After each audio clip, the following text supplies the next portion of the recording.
Um terrorista palestino aparece com o rosto encoberto na varanda do alojamento dos atletas israelenses nos Jogos Olímpicos de Munique, na Alemanha. É a cena mais marcante de um drama que entrou para a história. O grupo de elite da polícia alemã sobe ao telhado para tentar resgatar os atletas israelenses.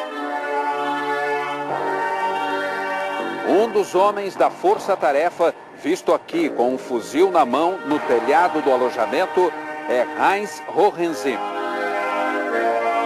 Por onde anda hoje o alemão que tentou, mas não conseguiu salvar os atletas?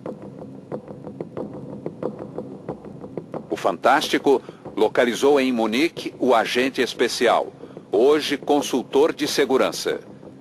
É um dos poucos oficiais alemães que falam sobre a tragédia de Munique, um tema até hoje incômodo para a Alemanha.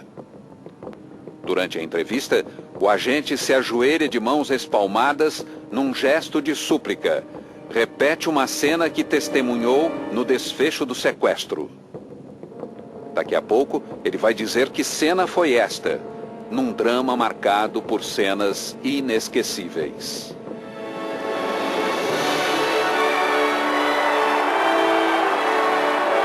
Um momento de emoção.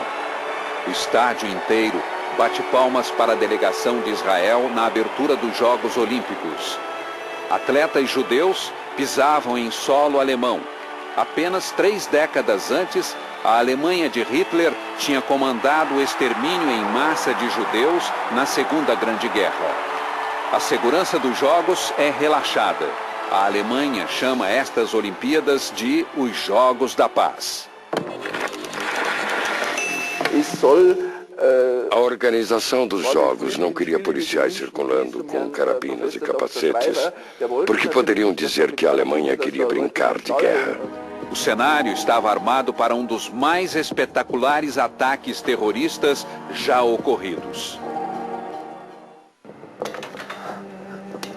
4h15 da manhã do dia 5 de setembro.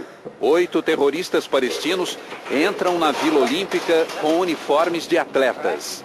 Pulam sem dificuldade uma cerca de 2 metros de altura. Tinham sido treinados em campos de refugiados no sul do Líbano e também na Líbia. Chegaram à Alemanha com passaportes falsos. Carregam nas bolsas 8 fuzis AK-47 e 10 granadas. Os terroristas, todos jovens, pertencem a uma organização até então desconhecida, o Setembro Negro, um braço radical dos movimentos que exigiam a criação de um Estado palestino. 2 atletas israelenses são mortos na invasão. 9 atletas ficam como reféns. O líder dos terroristas palestinos usa o codinome de Issa, que significa Jesus em árabe. Os terroristas querem chamar a atenção do mundo para a causa palestina. Enquanto os terroristas negociavam com emissários do governo alemão, a força-tarefa prepara a invasão.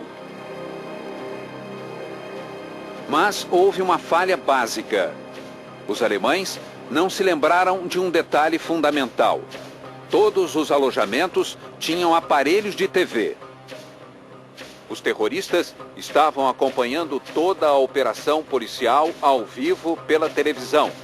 Puderam ver os agentes que no teto preparavam o ataque.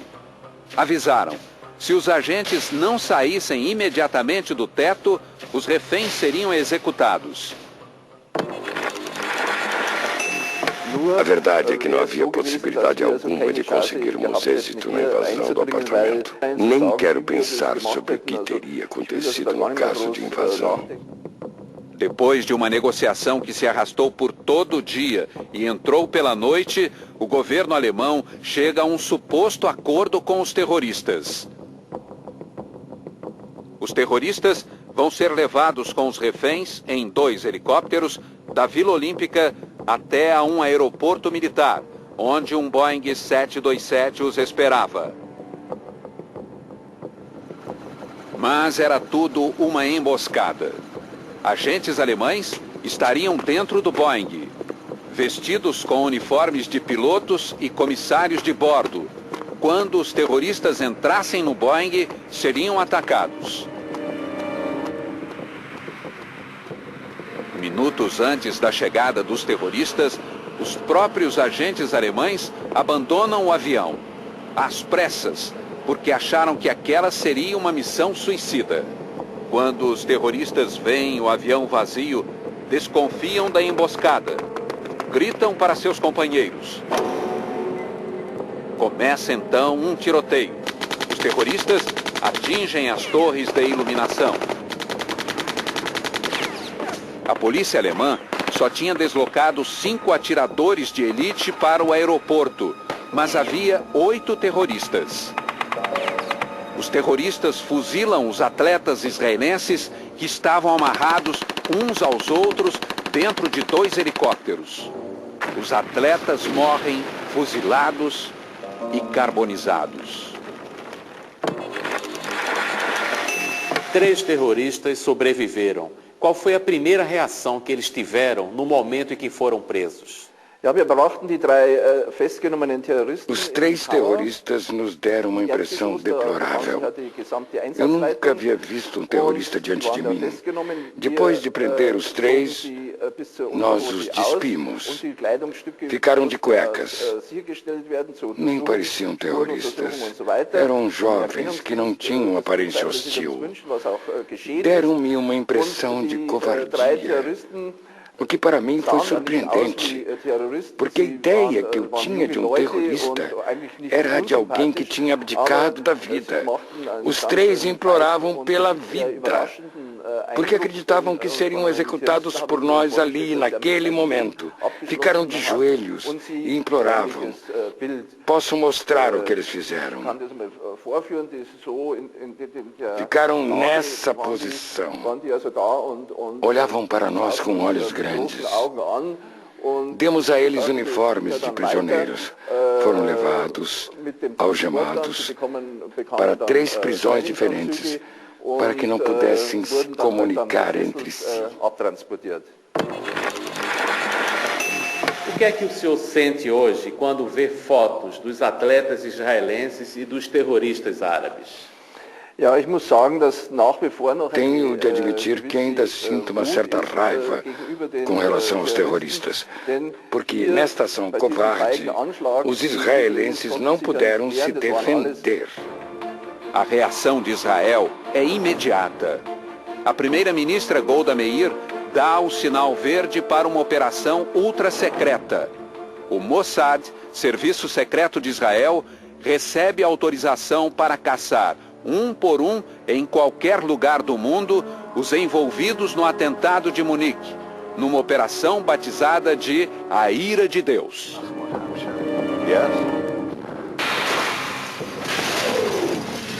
Um dos cálculos fala em 36 execuções.